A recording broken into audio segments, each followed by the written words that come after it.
Hey, in this video we are looking at comparing fractions. So we're going to use equivalent fractions to compare in order values. So being able to, by the end of the lesson, you should be able to compare two fractions to decide which one is greater than or less than, and then place fractions on a number line. So just returning back to equivalent fractions, here we go. You've got 2 thirds,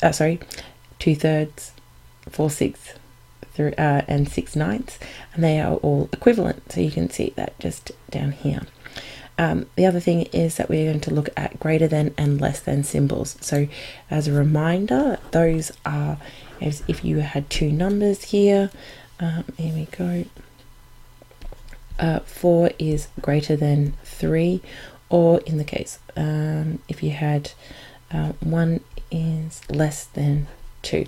You'll notice that the big side is to the big number, little side is to the little number. There are different ways of remembering this. I'm sure you've got your own way, so that's just my way of doing it. Okay, so first thing we're going to look at is comparing fractions. We can use equivalent fractions to help compare and decide which one's the smaller and larger. So here we are. What fraction is larger, 1/4 or 1/3? Now in this case here, there's a diagram to show you, so that's one way you can do it. But eventually it's going to get quite tricky to draw a diagram, say, of things, for example, 2 17ths or 6 20ths. So it's a bit tricky to draw a diagram of that. However, we can, for the smaller numbers, or for simpler fractions, you might be able to, but there is a way to mathematically decide that. So we use our equivalent fractions. Now, we need to make sure that our denominators are the same, so that our whole is divided into equal parts for both 1/4 and 1/3. So we use our equivalent fractions. So we need to find a common multiple for both 4 and 3. So for 4, we can go 8, 12, 16, 20, 24. And for 3, our common multiple, our multiples are 6, 9, 12, 15, 18, 21, 24. Now I've just gone a little bit further because I want to show you something, but we can see here that 12 is a common multiple. Now this is actually our lowest common multiple for 4 and 3 because it's the first to appear. You'll see down here that there is 24 and 24. That is another multiple, or a common multiple, but it is not the lowest or the smallest. So we're going to use 12. So in the case of 4, what do I need to multiply it by to get to 12? And the answer is 3. And for 1/3, multiplied by what number to get it to 12, to give us the product of 12, and that's going to be 4. So what I do to the bottom, I must do to the top.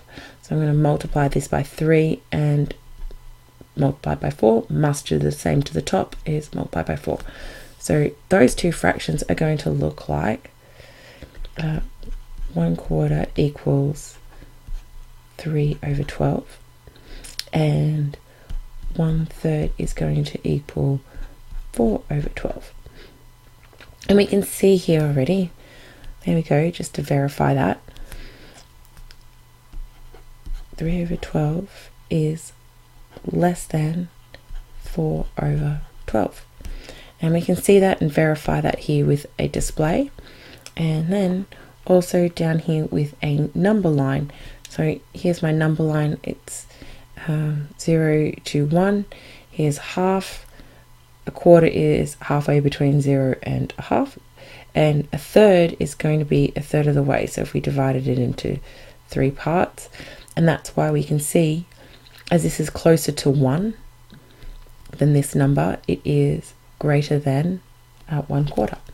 So it's now your turn to have a go. So pause the video and have a go of these ones.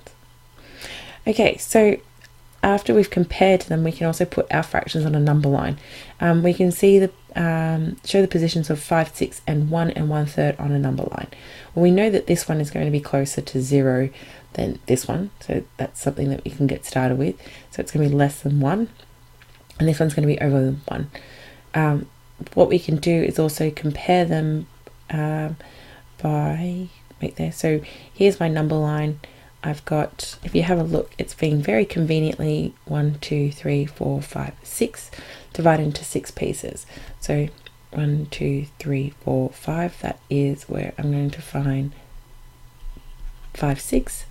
And there's 1 and 1/3. Now be careful, because you might just be like, it's here, but 1/3 is actually going to be 2 of these, because it's 1, 2, 3, 4, 5, 6.